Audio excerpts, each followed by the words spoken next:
वर्सा पद्दती प्रमाणे हे वर्षी गणपतीचें डेकोरेशन केलां. त्या खातीर म्हाका सगळे भावांचें सहाय्य आसा आनी सगळ्यांचे बारीक भुरग्यांचे पर्यंत सहाय्य आसा.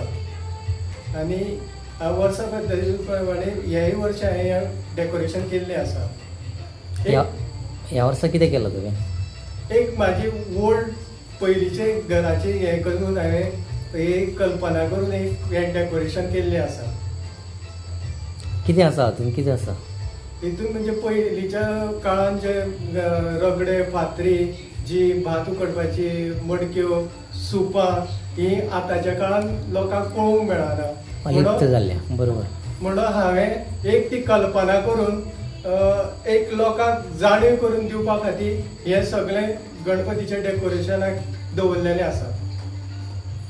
बरें, हें करतलो जाल्यार मॅन पॉवर जाय पडटा.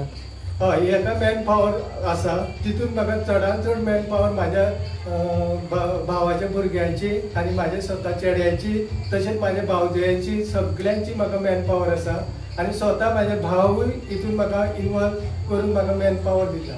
कितें कितें यूज केलां तुवें हितून हांवें यूज केला सॉ फूड केला आनी कार्डबोर्ड म्हणजे आमचे पुट्टे ते यूज केला, पेंट यूज केला, तण यूज केला आनी सूम यूज केल्ले आसा. हे यूज कित्याक करचें अशें दिसलें तुका? हे यूज करचे एक म्हणजे सादारणशे हितून प्लास्टीक थर्माकोल हे ना, ह्या खातीर हांवें ते यूज केल्ले आसा. म्हाज्या कल्पनेनुसार हांवें इको फ्रेंडली अशें केल्लें आसा. Subscribe to Prime TV and follow all our social networking sites.